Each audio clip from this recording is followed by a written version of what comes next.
Orangutan.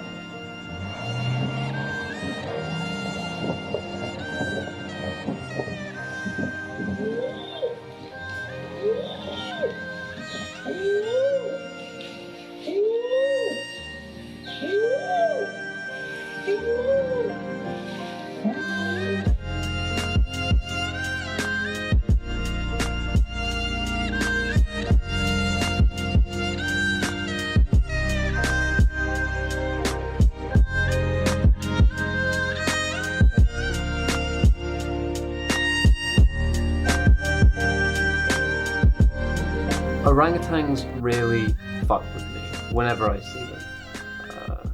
I feel as if any ape was gonna make somebody cry, it would be these guys.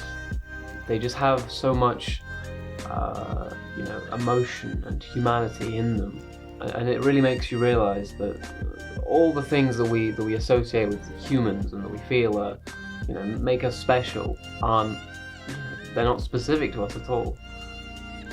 Things like culture and things like emotion and learning, they may experience it, differently to us, but they still definitely experience it and they understand it.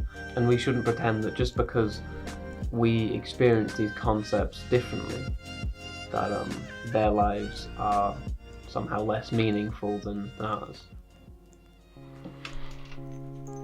So, some basic facts about orangutans. There are 3 scientifically defined species, and I say scientifically because the differences are mostly to do with DNA, and not much visually, even though there are a couple of things. So here we have the Sumatran orangutan, very cool, chunky boy, very mungly-like. These guys usually have lighter orange fur, and some researchers say that they tend to have stronger social bonds, even though, nothing specifically defined. And then this one is the Tapanuli orangutan, very cool as well, just another big orange guy.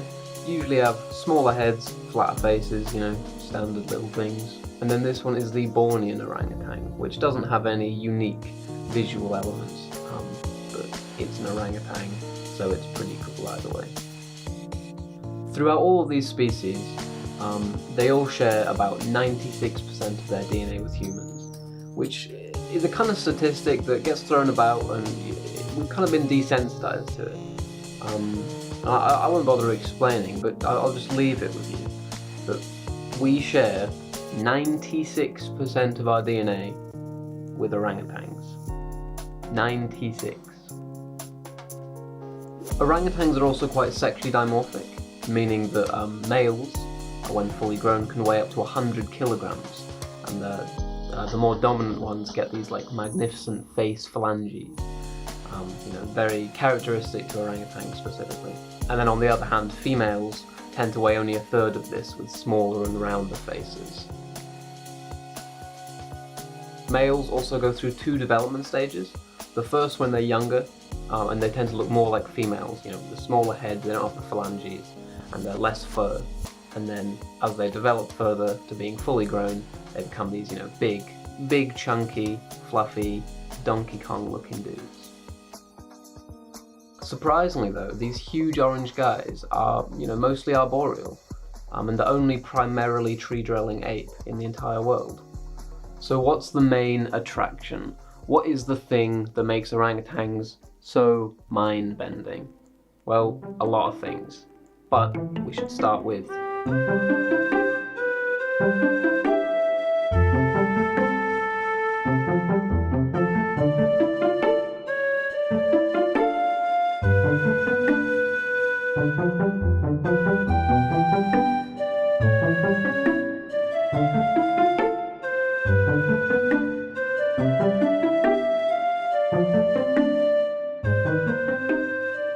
So, an important thing to know as a baseline is that in the wild, orangutans are mostly solitary, almost always living in family groups of a mother and a child.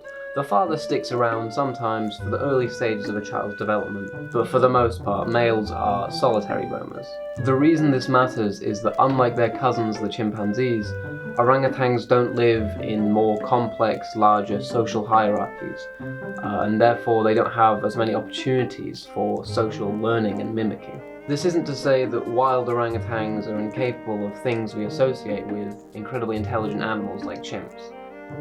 All I'm saying is that the environment they live in is a completely different one, and it's a less fostering environment for learning and continuing the traits. Orangutans have the second longest infant dependency period in the entire world, second only to humans. And because of this, almost all of an orangutan's characteristics, their methods of survival and their instincts are learned from one individual, which is its mother, who themselves would have had a very limited opportunity for learning new things, as they would have just been passed down from their parents and their parents. Because in the wild, everything is about survival, and it's more about what you need to do and not what you can do, necessarily. Wild orangutans simply don't need to take advantage of things like, advanced tools, washing and lock-picking, as they're adapted well enough to make use of more simple things like nest-making, shelter from the weather, and simple stick tools, mainly for getting insects and stuff. That's not to say these concepts aren't amazing, because they are. Some orangutans keep a toolkit of different shapes and sizes of stick or rock, depending on the situation, and they keep this for later use.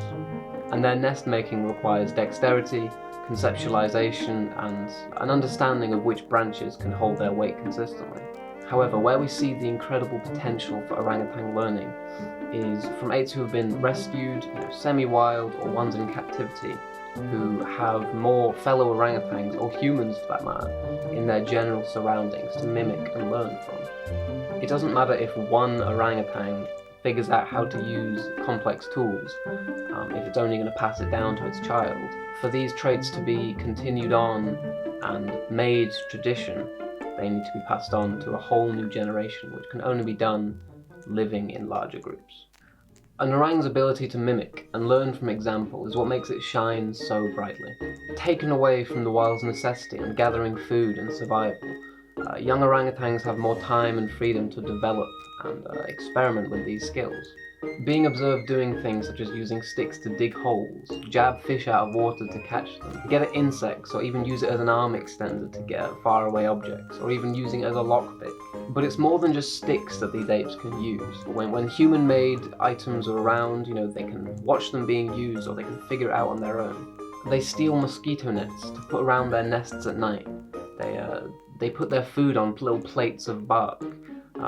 They steal boats to maneuver the water. Sometimes they even use leaves and plants to dress their wounds. All the things they do, it's so incredible, because you don't think about it just as a human, because these are all just natural things that they just come to us naturally. But in terms of defining an animal's intelligence, all of these things are so telling of how alike we are. So that's the tool use part of their intelligence, but like all things, there's more to it. On a simplified level, the intelligence of animals like apes can be broken down into two parts. Tool use, which is the understanding of their surroundings and how it can be used to benefit them, and then cognition, which ties into their culture. This is the mental process that goes on inside, an understanding of other creatures around them, an understanding of themselves, and then being able to keep track of things that aren't directly in front of them. A lot of studies have been done on orangutans to figure out just how much cognitive ability they have, like being able to communicate about things that are no longer there. A wild example of this would be a mother, staying silent in order to not alert a predator, and then once it's long gone, it'll let off a warning call to its children to let them know of the danger even though it's not currently in her vicinity. Another thing people often don't think about as a non-universal trait is having a sense of self. Older orangutans can look at their reflection and understand that that's them they're looking at, which you don't see in a lot of animals. Moving on to what I feel is the most insightful and incredible thing about orangutans is their culture. You see, orangutans from different regions, they exhibit various different methods of doing things or characteristics. And when I say regions, I don't even necessarily mean different countries. I'm talking different subsections of one rainforest. That's evidence that these changes in their behaviour aren't to do with their habitat, it's to do with the environment that they live in socially.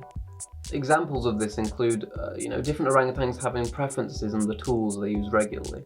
The orangs of Suak Balambing often preferred tools of, insect hunting or seed gathering, whereas other populations will prefer fish catching or, fruit smashing. Another cultural trait is, one seen here. When orangutans come into contact with an unfamiliar or a threatening presence, they'll do a vocalization called a kiss squeak, which is what it's called. Various regions handle this interaction differently, however.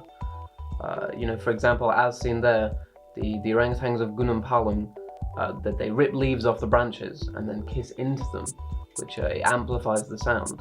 Which to a predator, it makes them sound larger. Which just there, that's a form of deception, which is also telling of intelligence.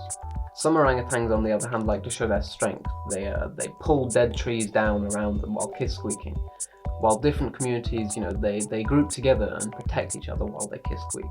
All of these little variations, they make each orangutan life so important. They have traditions passed down from generation to generation, yet they change over time based on, the changing social climate or, just preference.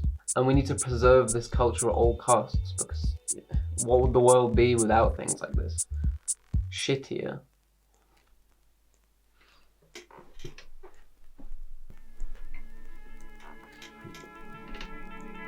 Hello, so the video's finally over, it took long enough, and now we get to the standard section of these animals are very, very, very, very, very endangered, and you should think about it, I guess.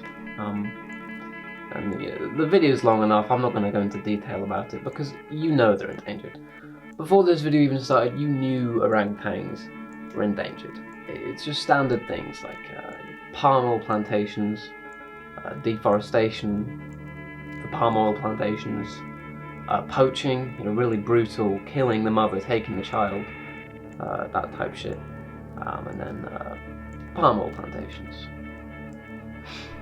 And like I said, I'm not going to waste more of your time explaining exactly why or how badly endangered they are, because you've heard it all before, you hear it everywhere, in every nature documentary that includes orangutans.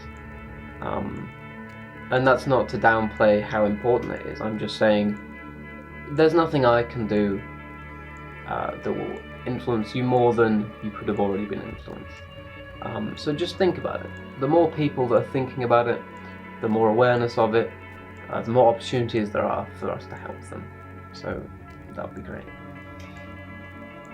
So yeah, if you enjoyed the video, then I don't know, comment something and be like, good job, good monkey video, Laurie, you did very good job with monkey research. And there was a lot of monkey research that I've tried my best to trim it down. There's a lot to talk about orangutans. It's because they're so cool and amazing. Yeah, I'm gonna go lie down and eat a sandwich and play Smash because I'm tired.